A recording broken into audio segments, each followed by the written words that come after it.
This podcast is sponsored by nobody. Hey dudes, welcome to Splat from the Past, the only 80s themed horror and sci-fi show where things could get totally radical. Now today, I will be welcoming back Delia Sheppard, the gorgeous former model, dancer turned actress.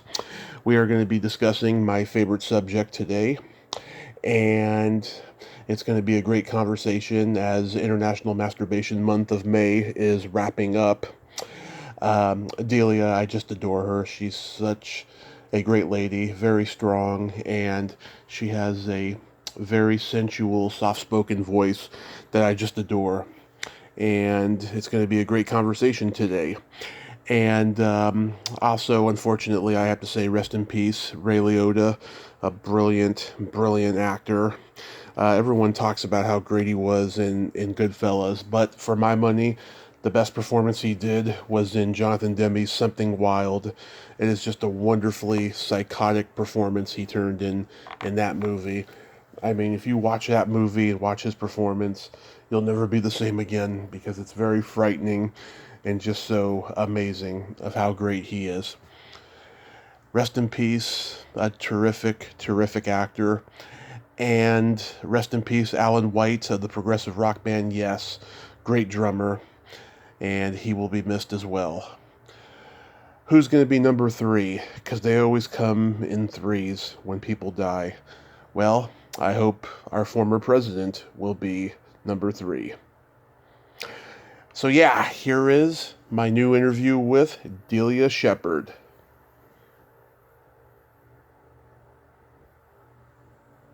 Welcome back. How are things now that the world has been opening up more? You know what? It's kind of gaining momentum. Mm-hmm. People are willing to gather again. So I am in Las Vegas right now. Right. And it's looking good. The numbers are about 75% occupancy. So summer gets good because all the beach clubs open. At the hotels. Yeah. A couple of new shows are opening. So it's all fun. Oh, that's good. Yeah, over here we've had a low death count during the pandemic, and things are pretty good on my end. I mean, just a month ago, I got diagnosed with type 2 diabetes, and I've been kicking its butt ever since. I've lost weight, and I'm feeling good, looking good, having amazing guests. Life is wonderful. That's fantastic to hear. Yeah, sometimes you need a wake-up call like that, kind of, regroup, and then it makes you just, take better care of your health in general. It sure does. Yeah, Right? I knew I was going to get it eventually. I just didn't think it was going to be at 38. I was hoping at least 50 or something, but, God has a plan for everyone. Okay, so how are you managing it? I'm just, I wake up every day, I eat an avocado, I spend at least 30 minutes in the gym, I eat plenty of greens at dinner time, I eat fruit, I just stay away from sugar and drink lots of water.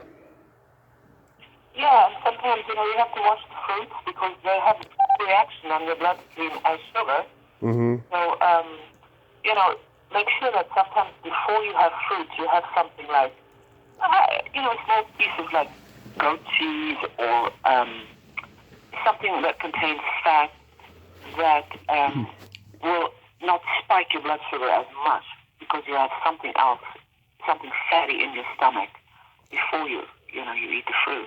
Oh yeah, I never eat fruit as the very first thing. I always eat something way before that. Fruit is a dessert kind of a thing, so I don't make it a point to just eat it, from the get-go. That's fantastic. You got it. You know what you're doing. Yeah. So let's let our freak flags fly. So the theme here is sexual first times. And first, before we get into all that, I'm curious to know what was the attitude towards sex when you were growing up in Denmark, right? Yes. Well, as you know, Europe is a lot more open-minded about these things. You don't have the Puritan approach that the church instills in society. Right. It's crucial age when you have to be, open-minded and free with your thoughts. So, of course, it doesn't mean they're more promiscuous. Mm-hmm. It's just not such a big taboo. So I almost think that people from Scandinavia or Europe in general, because it's not made a big fuss of, Yeah. they kind of wait. They kind of wait to have sex because a lot of reasons people indulge in things is because it's a taboo. You know what I mean? Yeah. So, it's so bad, it's evil, it's this, and then people really want to do it. That's just the human nature. So I would honestly say that although they are very sensual in their daily, language and the way they present themselves, they're not necessarily having sex at 13, 14. Yeah. A lot of those girls wait. They wait till they find a guy that they really, really like. They're not willing to just give it up, Oh, yeah. So in my case specifically, I was a ballet dancer. I was scrawny, giraffe, long legs, and we have to keep our weight down. So I was not the curvy, big, high school girl that all the guys wanted to jump. Yeah. Boys they were not attracted to me. They were interested in me because I was also doing martial arts already, and I could do amazing high kicks. So they were always trying to just compete with me and meet you on the corner, even if you kick the head, Yeah. Or, but not in a sexual connotation. They weren't interested in me until 19, and then Yeah. I got a little bit more curvy, and I really waited. I fell for a guy who was in the theater environment. He was a very sought-after lighting designer. He was studying psychology, smart guy, and that was the first experience, Well, we didn't actually consummate the relationship or the attraction until a year after we met. Mm-hmm. It was special for me. It wasn't like, behind the school, somewhere just quickie. No, it wasn't like that at all for me. Yeah. So I talked to my Dutch friend. She was having sex at 12. Uh-huh. Just because, she was exposed to pop when she was very young. Yeah. And this guy was like, come on, let's get high. And he had sex with her. So it's all over the place with my personal friends that I know. Right. How old were you at the time? I was 19. You were 19. That's pretty late, talking 200, 300 years ago, people were already on their third kid by 19. Because they got, they wanted to get out of their parents' home, so they married the first guy they found, and they had the first baby at 16. Oh, yeah. That's when it's 18, So I'm glad. I'm glad it was kind of a late bloomer. Mm-hmm. Because you really don't get that painted, Yeah. Yeah, my mom, she definitely married the first guy who came along, and then she had my brother, and then 5 years later they were divorced, and then her and my dad started, dating around that time. They had known each other for years before that, growing up. So, yeah, I know nowadays it's very rare to find the first person that comes along and then marry them just to get out of the house. Nowadays, I think the younger generation is more focused on, getting to college and making a career for themselves. But, every once in a while, there'll be someone who just, marries the first one that comes along and gets knocked up and all of that. I still hear high school sweetheart stories, It's just, Mm-hmm. they just never wanted to venture anywhere else. And they get, so codependent and comfortable with each other. And I think that's kind of sad. Yeah. I think you need to play the field a little bit to see what variation and what the options are. And it's very romantic, a high school sweetheart story. And I said, oh no, really? That's the only time you've ever been this? Okay. Yeah. Yeah. Did you have gay? Yeah. Did you have gay friends growing up? Yeah, absolutely. I was in the dance world. Mm-hmm. My closest friends were all gay boys, and I was a showgirl, of course, the gay boys were an entourage around me. Because they all want to be you. They want to be you. They want to wear your costumes. They want to live in your skin. So, yes, my best friends were all gay. And most of them are gone. Most of them are totally gone, Tommy, honestly. Late 80s? In the late 90s, they were just dropping outside. A lot of them got AIDS.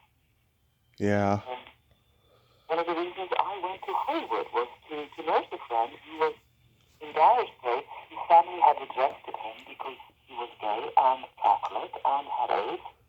And he had nobody. So I literally packed a bag and left Paris and went to check on him. And when I got there, I couldn't leave. I mean, it was I nursed him for 4 years while I worked in film. And a lot of the movies I did, I probably wouldn't be available because I just had to crank them out and make enough to qualify for medical coverage. I could take care of him. You know, and of course when I showed up, they were like, oh, she's from Europe. She doesn't mind nudity. Yeah, she said it, girl. There's no problem. So they were just throwing everything at me. And I pretty much said no to nothing. Yeah. Don't forget it. Was that guy also your first kiss? The gay boyfriend? Yeah. No, I didn't have any kisses with gay friends. They're like boys. Oh no, I mean I'm actually talking about the guy that you lost your virginity to. No, actually not, because there was a guy that was very romantic, very hot, at about age 17, chocolate, and leaving me roses, you know, at the door, and just, it was a beautiful thing to experience, but I was into it. Fun. So, one night at boarding school, there was a movie night, and he asked me to sit next to him. And after that movie, we took a walk in the gardens, and he did kiss me. Yeah, it was really good. He was really good. He did not turn me off. I was like, oh, this is good. And that never kind of blossomed because I left. I went to the ballet company, and I was mostly around gay boys or older producer men who wanted to chop my bones, but yeah, they didn't break me. Until I met the lighting designer guy. And he was dapper, yeah. He was the kind that wore the boots up to the knee, the jeans tucked in, and the flowing covered shirt, swashbuckling. Yeah, how could I resist? Yeah, my first kiss, I was 12, and it led to the first time I fingered a girl. Oh, God, that's kind of a double whammy there. Wrong. Oh, it was wonderful, I'll tell you. So, yeah, I'm 12 years old, she's 13, and we're at this arcade that was about to close down. It closed down like a month later. It was at the shopping mall that was being turned into an apartment complex, and nobody's in the arcade. It's completely dead, and we're on one of those sit down race car video games. And after she like won the race, she got so excited that she gave me a hug, and that hug led to a kiss. And then she told me that she wasn't wearing any underwear, and I said, "Ooh, can I take a look?" Because she's wearing a skirt, you know. I was like, "Can I take a look?" And she's like, "Sure." And I take a look, and I'm like, "May I?" And she's like, "Oh, yes." Because, you know, I had seen porn already, and so I kind of knew what I was doing, you know. And yeah, it was wonderful, you know, and I even made her squirt a little. Oh, good. Yes. Good job. She was so good from winning that damn thing. Yeah. This orgasm is a life. Yeah, an orgasm goes a long way. Yeah. So what happened after that? Did she retreat you like, oh my God, it never happened? Or did you continue to like pleasure for months after? Well, we left that day. We left, and we'd see each other, in school and talk and stuff. Her mom and my dad were like friends growing up, and we continued seeing each other in middle school. Then she graduated that following year, and she went to a different high school than I did. And then we reconnected in 2008 on Facebook, and for like a year we talked almost every Friday night, late at night. Landline? Like on the landline, of course, there's no cell phone. No, we talked. No, we talked on Instant Messenger on Facebook. Yeah. Oh, yeah, because you're like 100 years younger than me. I forget. This was only 2008, so 2009. Yeah. So we were talking, and she was opening up to me about the issues with her mother and all of that stuff. And she was living in San Diego for like almost 20 years after high school. And so she was moving back to the Bay Area where I'm from. And she said she wanted to get together. So she invited me to this jewelry show that her mother was having. Her mother makes jewelry. And I went to the show, and we just hugged and embraced. It had been, so long since we had seen each other, that it was a happy reunion. And now, here's where things get steamy. Her mom had a little crush on me when she saw me. That I had this necklace on, and like she was like, touching it and telling me how beautiful it was and being flirty and all that stuff. So, so in the same month, I ended up sleeping with the mom and then sleeping with her. It's Yes, fantastic. yes. Keep it And love in the family. yeah, I kept it in the family. Yes, I did. So, it created awkwardness, and there was You want to know? I mean, did the daughter know right away, or you hide it for a minute? well, she found out, and what happened was Did she walk in on you? Come on, tell me that. we had a mutual friend who I had drama with, and so she turned so many people against me, including her, and so it was a mess. Even her mom stopped talking to me after that, and then she Oh, God. and then she started seeing a guy, and they got married pretty quick, from what I heard. And then they got divorced, I heard, a couple years ago. And I worry about her and all that stuff, but there's damage there. It's a sad situation that'll never be repaired, unfortunately. Okay, you live your lessons. You know you're not going to do that again. Yeah, and it was fun while it lasted, but it just wasn't a good situation. It was something you do when you're young. Well, it's special, at least you know they feel good. And, they will always remain an exciting moment for you the first time you get back. Yeah. Now, my first, time, I lost my virginity to my high school guidance counselor. It's just that all you kids like you. What was that? It's like the mature ladies like you. You know what? I've always been lucky. Women have just always been drawn to my energy. I just be myself. I believe in treating people the way they ought to be treated, and just, Oh, yeah, you, they can sense a gallant gentleman. You have intuition for that. Most women do. yeah. I like to laugh. I like to be body and just make people laugh, especially ladies, and just be myself. And I've been lucky.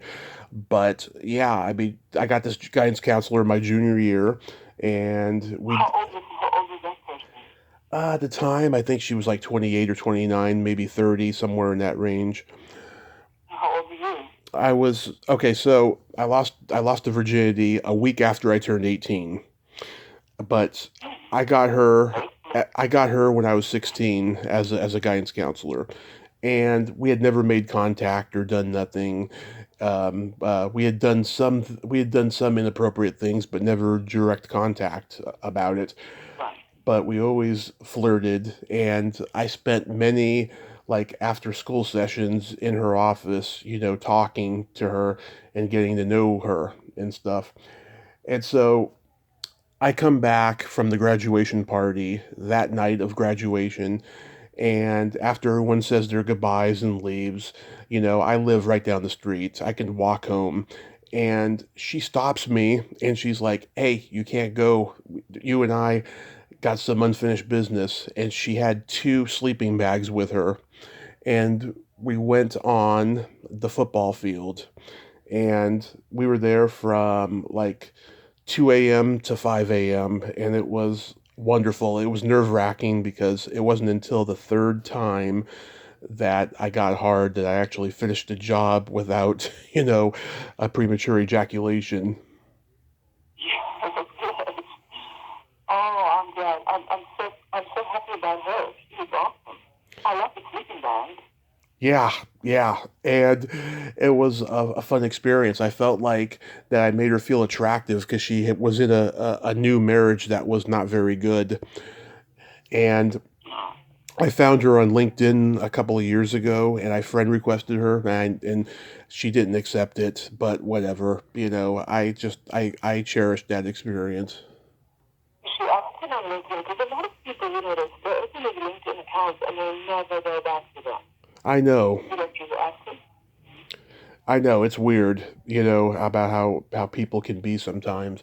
But I guess that's all part of being a mammal. Is that the only way you can contact her? You tried other ways? Yeah, she wasn't on Facebook or Twitter or Instagram or any of that stuff.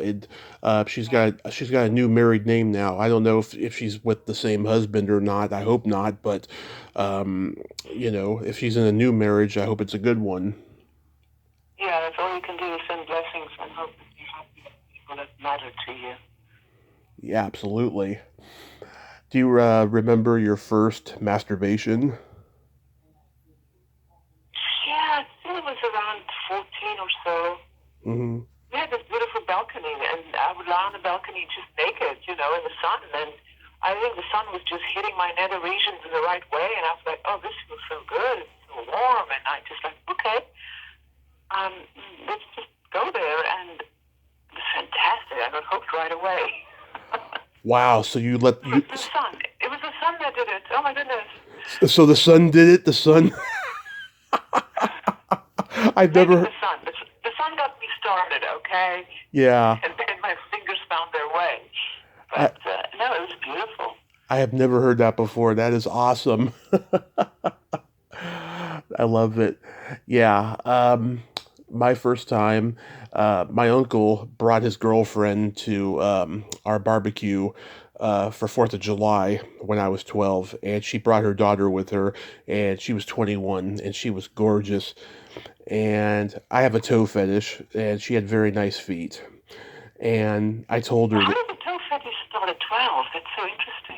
Oh, I started younger than that. I remember my brother had a girlfriend that had nice feet, and I used to like tickle them and play with them. And oh, I remember when I was 4, there was a woman who came to the house. She was like an insurance person or something, and she was like doing business with my mom, and she had like these nylon socks on that were like green, and I remember like going over to her, taking her shoe off. I'm 4, by the way. I take her shoe off and start tickling her feet, and she's just laughing. Like, oh, you are so adorable. That's so cute. And then my mom came in and she was like, get out of here. Get out of here. But You probably were drawn to the reaction it was creating. Because if you make somebody feel good and laugh, that becomes, could become an addiction. Because how beautiful is that? But at 4, that's interesting. I love that story. yeah, well, there's a theory that guys who have foot fetishes, the reason why that they have it is because they're bisexual and that the toes remind them of penises. I am bisexual, but I wouldn't put that past myself. That's probably why. I don't think I don't really think about it that much, but it's possible it could be that reason. Yeah. So are You know. you drawn to penises? I mean, do you like the idea of watching somebody else, Hmm. react? Oh yeah. Yeah, I mean, I like to watch people, just, I love laughter. It's so contagious, and it's the best sound in the world, I think. And, Yeah. being a comedian all those years, I just get off on people laughing. Well, it's almost orgasmic in a way because the Hmm. sound is not that different. I mean, it's yeah, it's a release. So it's very similar. Right.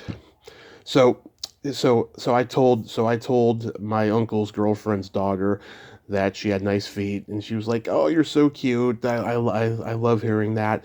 And then a couple days later, I'm thinking about them, and I'm hard. Now, I'd been hard many times up to that point, but I never knew what to do with it, and I just thought, I gotta get rid of this somehow. This is so annoying. I have this ligament that I can't get rid of. So Yeah.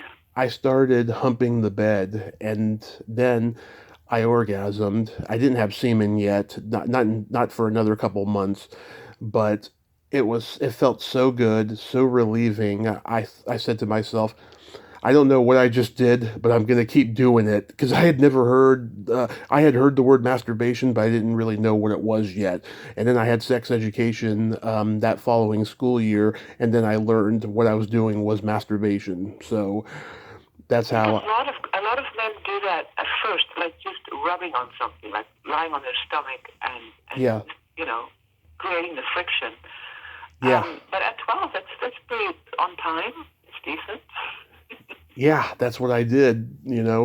And it wasn't until Then you couldn't stop. no, I couldn't stop, and I still can't. Oh, good. Yeah, Yeah, that's what they say. They say men spend their whole lives trying to crawl back to where they came from. They're obsessed with going up back in that tunnel. yeah.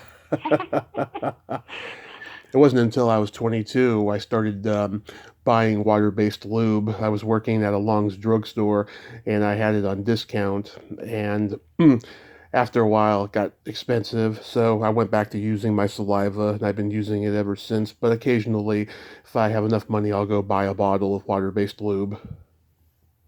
Yeah, oil or anything with you, something that you're not gonna have a reaction to. Well, I don't want something too greasy that I can't get rid of later when I'm washing it off. Yeah, oil can stick around a little bit. Yeah, just like No, it's fascinating. just like when you have an orgy with butter, that'll stay a while. Oh, it's messy. Forget about it. Yeah. Have you ever had a butter orgy? No, I have not. In fact, I don't care for orgies as much, but I don't mind like maybe 3, 4 people. But Hmm. when there's too many distracted energies, then you can't rein it in. You don't know how to navigate it. Yeah, So it's got to be a little bit more. I had a couple of them, and then that was it. I didn't need any more after that, but it was fun. How about your first quickie? Um, let me think. Oh, there's been so many, but they're always handy to have in your pocket. If you feel like the scenario is right. I think the first boyfriend, I would call him at 19. Uh-huh. We did it several times, like quickly in an elevator. Just because we might get caught. Yeah. Quickly, like stick it in and see how long we can keep going before the door opens. And it's exhilarating. It's fun. Oh yeah, my first. Oh my God, this is a great one. So my mother and I we lived in this apartment for 9 years, and when we first moved in there, I was 21 years old, and within a couple of months, there was a girl who moved in who was Korean. She was about 32 at the time, and she worked as a secretary during the day, and I discovered that on the weekends she was a prostitute, and she used to le- Brilliant. she used to leave her apartment with a new guy every Saturday and Sunday, and I would see her all the time, right? Yeah. Hmm. And I remember one time we were at the mailbox, and I asked her, if she wanted to have coffee with me sometime. And she said, I don't drink coffee, I drink tea. And I said, okay. And so we made plans. So we made plans. And my mother was not home. So um, she rings the doorbell and she's like, you ready to go have tea? And she was all dressed up. I was like, I actually meant, having tea upstairs in your apartment if that's okay, because she wanted to go to Starbucks down the street. And she's like, oh, okay, we can do that. I have no problem with that. So we go upstairs to her apartment and she makes the tea and we watch TV. And there's a feeling that she wants me to hit on her, but I was 21 and I was just scared, and I had been through a lot the last couple of years leading up to that after my grandmother's death and everything, that I just didn't have confidence yet. But then we started getting into a conversation about nail polish, and she showed me the polish on her toenails, and I was like completely turned on by it. They were pink. I love And it. That was cute. my toenails were not painted at the time, but we got into a conversation about that.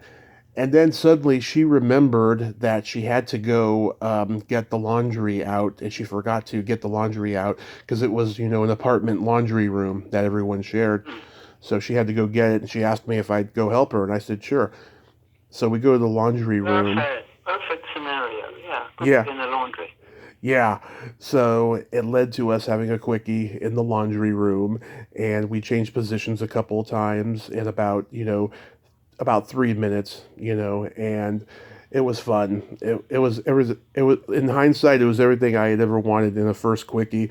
It was a great experience, and her and I became friends, and she was very good to me.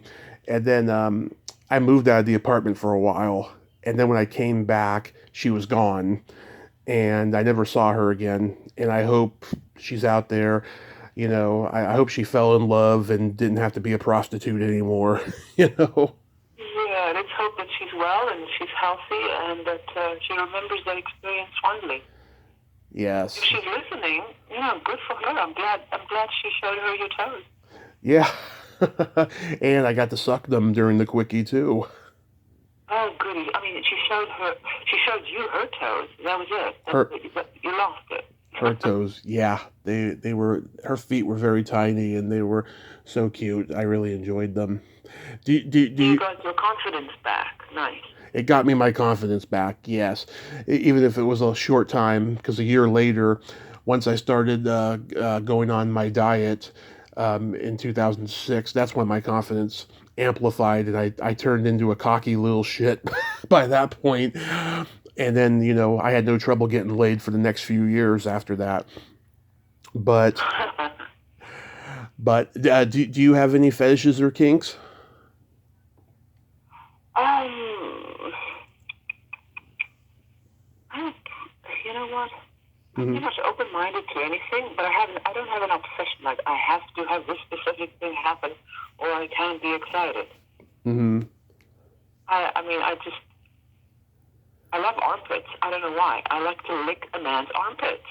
I've been aware of armpit fetishes in the last decade, and I did not know that it even existed.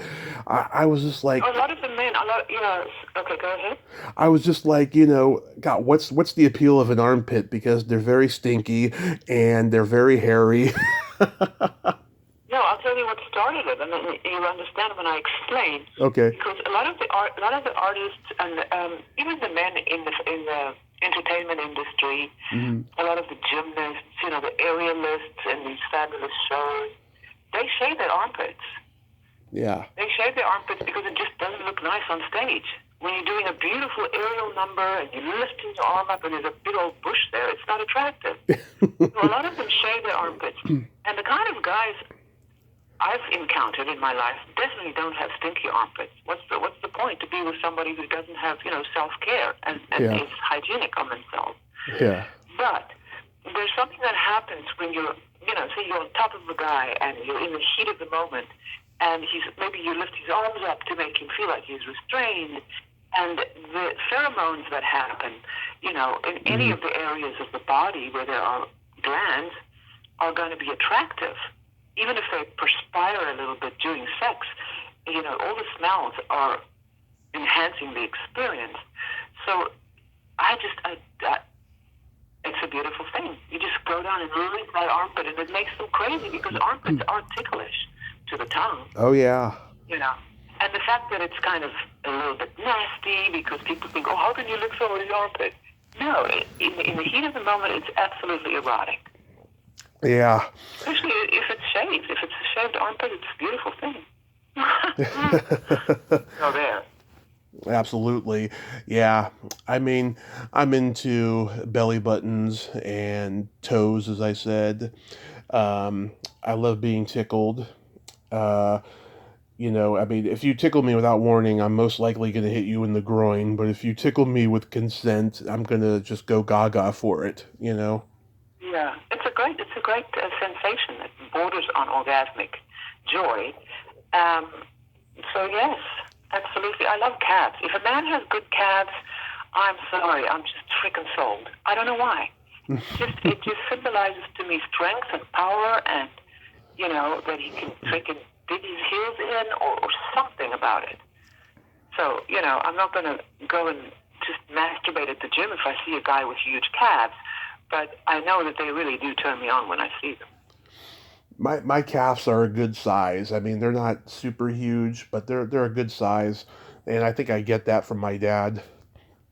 Yeah, it is very much genetic, I must say, because I've known bodybuilders who kill themselves trying to get their calves into that nice diamond shape, and their thighs are good and their asses look great, but they can't get those damn calf muscles to do that symmetrical diamond shape that is so gorgeous. So it's sometimes it has a lot to do with genetics.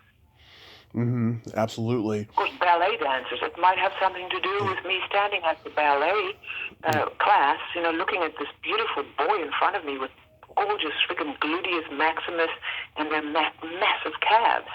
Maybe that made an impact on me, since age 9. I don't know, but I've definitely been around men with magnificent legs. Yeah. I'm not Louis C.K., but I love to masturbate in front of consensual friends, and I love to watch consensual friends masturbate. Yeah, I think it's a beautiful thing. Sit over there on another chair. If the ambiance is right and it just feels like in the right moment. Yeah.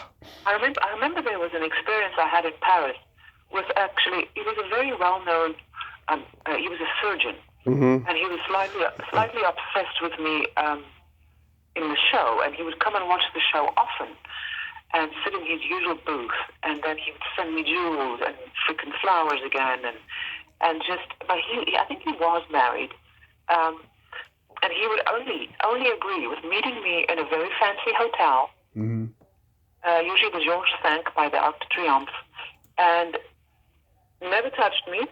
He would just sit on the bed, and I had to sit in a fancy chair over there and just masturbate, and he would masturbate. We never touched each other. Love it. It was fantastic. Love it. And I never knew when he would contact me, or he would send me a little note backstage, because we didn't have cell phones back then. And it was very exciting. I never knew when he was going to reach out. And if I got a sign from him, I would know exactly where to be and what time. And it was great. Very little, small talk. I don't like small talk. Just get on with it, and I don't care how your day was or what the weather's like. You're saying you don't like small talk before sex? No, if you're going to meet somebody to have that's the goal. If it's an erotic encounter, what's the point of talking? Just stalk each other, walk around each other, just smell each other first. You don't have to talk. I think the human language just gets in the way of a lot of things. Yeah. But then once you're in the heat of the moment, when you're actually having sex, then talk all you want, scream. Pillow talk. Yeah. Men love dirty talk. Are you kidding me? Especially in this Puritan, hypocritical society that we've been raised in. They just get off on a lady talking dirty. Yes, please fuck me harder. Oh my God. They just it gets them going because it feels like once again like a taboo. The lady does, lady doesn't talk dirty. Well, in the bedroom they do, or behind closed doors they do, yes. So that turns them on. I know it does. Oh, yes. Talking about taboos, maybe I can school your audience in something that's quite fascinating. Okay. It's a little esoteric, but the word cunt has unjustly been given a derogatory connotation in our Puritan society. Because the word cunt is actually directly related to kundalini with a K. Kundalini. And the kundalini energy lies in the base of the spine, right, behind, well, where one would reach if you're entering a woman with your hard cock. Hopefully it'll reach the base of their spine if you have a decent-sized cock. And in that part of the woman's body, it's also known as the center of coiled energy. So the sword has to go through the sheath to reach that energy.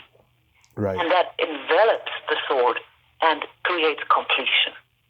So the word kund is really from kundalini. It used to be kunta with a K, or kund, K-U-N-D. Wow, I think kund is a beautiful word. It is. I did not know that. Wow. Yeah. A lot of people don't know that. So when somebody says, "Did you kiss my cunt goodnight?" It means, for sure, yeah. It's a beautiful thing. It's that female energy that everybody's reaching for when they go in there. Wow. Yeah.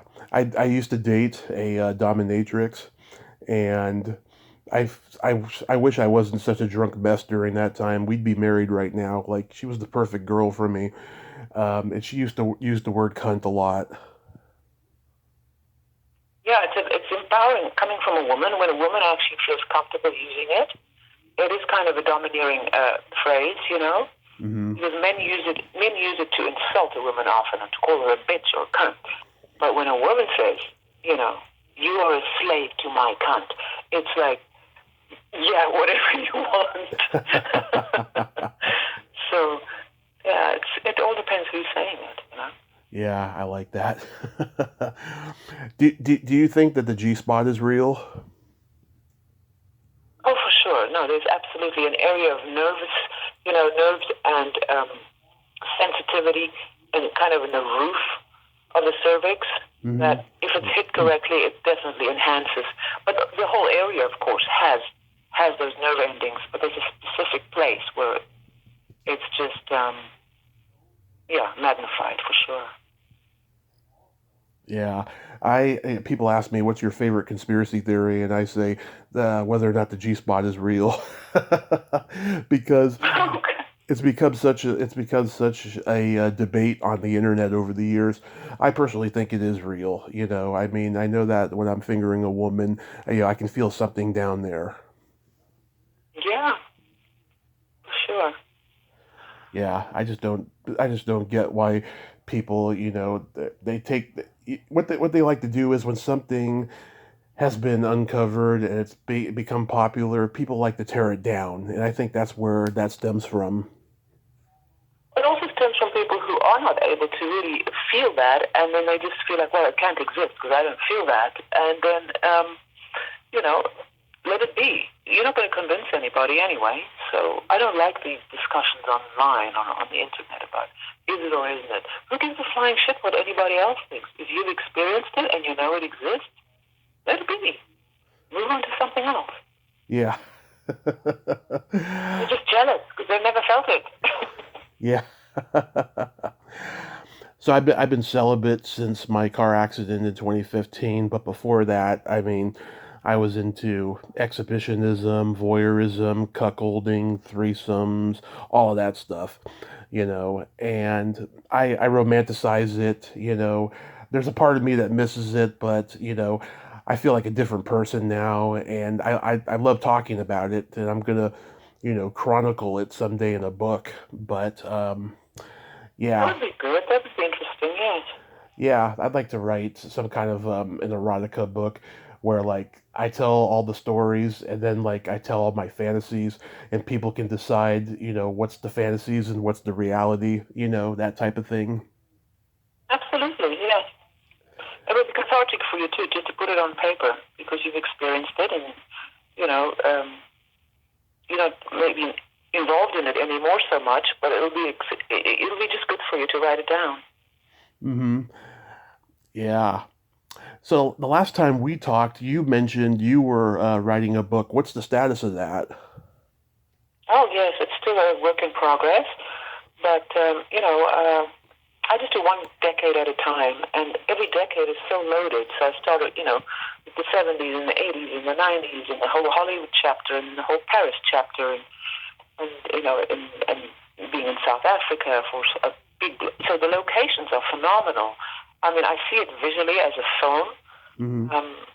because it's so dynamic with so many different types of environments. It's not done yet, but I'm getting a ghostwriter to come and tweak it with me a little bit. Mm-hmm. She's very good with just fine combing it and adding details.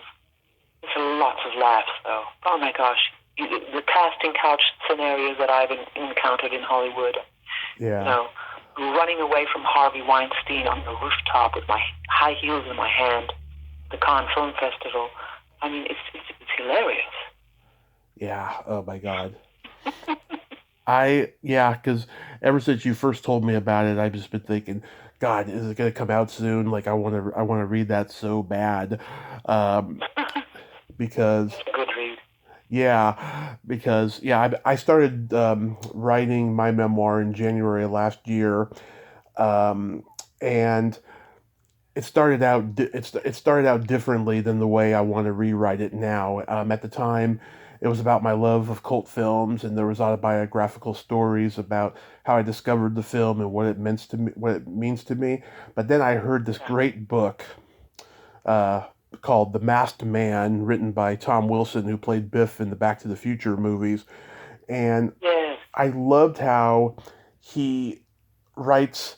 Each chapter is about many different points of his life, and it's not linear. It's just all over the place, and it's told in such a wonderful story form of each chapter that I was like, okay, I want to do my book similar to this. Not exactly like that, but similar. So Nice. What's it called? it was called The Masked Man. The Masked Man, like with a mask on his face. Yes. I'm gonna read that. Well, it's in audio on Oh, I YouTube. listened to it. Yeah, listen to it on YouTube. He's so hilarious at telling these stories and does the I also voices. I like the idea of audiobook, because your voice Yeah. gives the intonation, and I think that's a good way to go. Yes, everyone's doing audiobooks now, and unfortunately, a lot of people are having trouble getting just an audiobook deal because they want people who are known, and it can be kind of difficult. But yeah, I mean, if you get a deal to have an actual physical book, you can most likely get an audiobook deal too, But Yeah. if you're just doing the audiobook, they want someone who has a name. I have a bit of a name, so they might be interested. Oh yeah, but I'm known for my voice, so maybe that'll be attractive to them. oh yeah, you have one of the sexiest voices in the world. Oh, thank you. Yeah, you do. Um, And it's never changed too. Like over the years, your voice has always stayed the same. well, that's interesting. Do some people's voices change? I guess, right? Yeah, but you sound exactly like you did, in the 80s. I actually saw this interview that you did on a cable access show in like 1988, and it was hilarious. You were like, uh, Oh, yes, with Bob Briggs or somebody. Who was it? Who? it wasn't Joe Bob, no. It was a guy. He was like a Jewish guy with curly hair, and you were like teaching them how to make stir fry. Oh, that is still online. I know that was hilarious. That's when I was at the Penthouse Mansion Yes, in Penthouse. New York. That's right. It's yeah, and yeah, your voice is still the same. I haven't heard a difference. That's good. Yeah, I remember last time we talked, you told me that you read for Total Recall. Do you recall what part it was? part that Sharon Stone got. I always read for the same roles as Sharon Stone in Basic Instinct, Total Recall, a lot of movies. We always encountered each other at auditions. Because I interviewed the girl with 3 tits, Alicia Naff. I interviewed her in 20... I read for the lead part, and interesting story was about, I don't know, about 4 years later, I was in Las Vegas and performing as principal in the show, and they were shooting on the property of the Riviera Hotel, and they were shooting Casino, the movie Casino with De Niro and Scorsese directing. And, that was my turf. I was doing the show twice a night on that property, and, I was the queen of the Riviera Hotel, for goodness sake. Anyway, between shows, I would often walk the casino floor with my gay entourage to go get a coffee or something. Yeah. And she did not like that. She actually she requested that I refrain from walking the casino floor because I was distracting or something.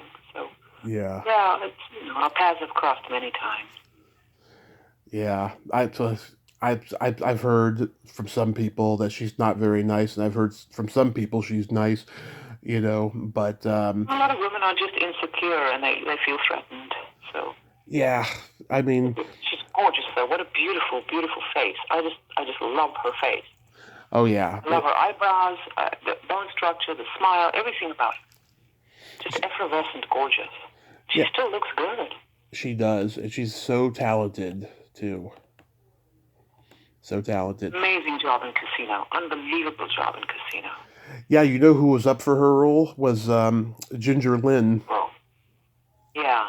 And I talked to Ginger the other day, and I was going to ask her about that, and it slipped my mind. Yeah. So, do you have anything else on the career front?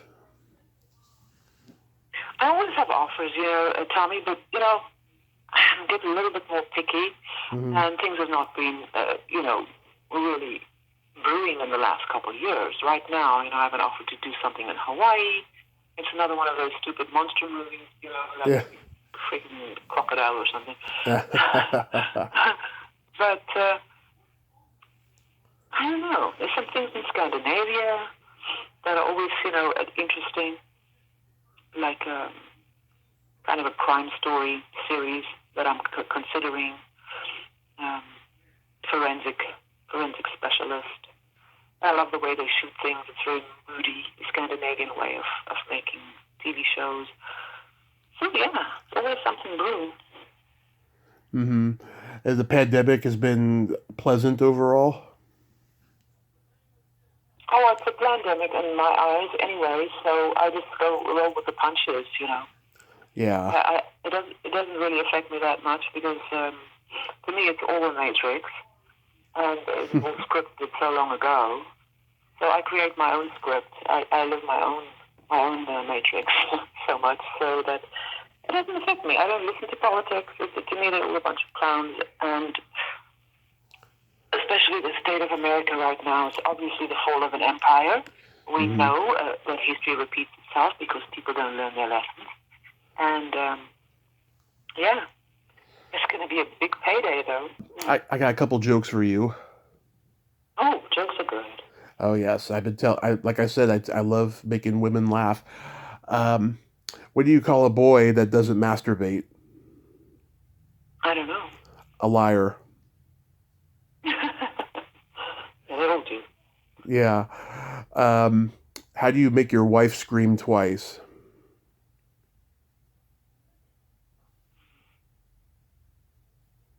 But don't take out the garbage twice? I don't know.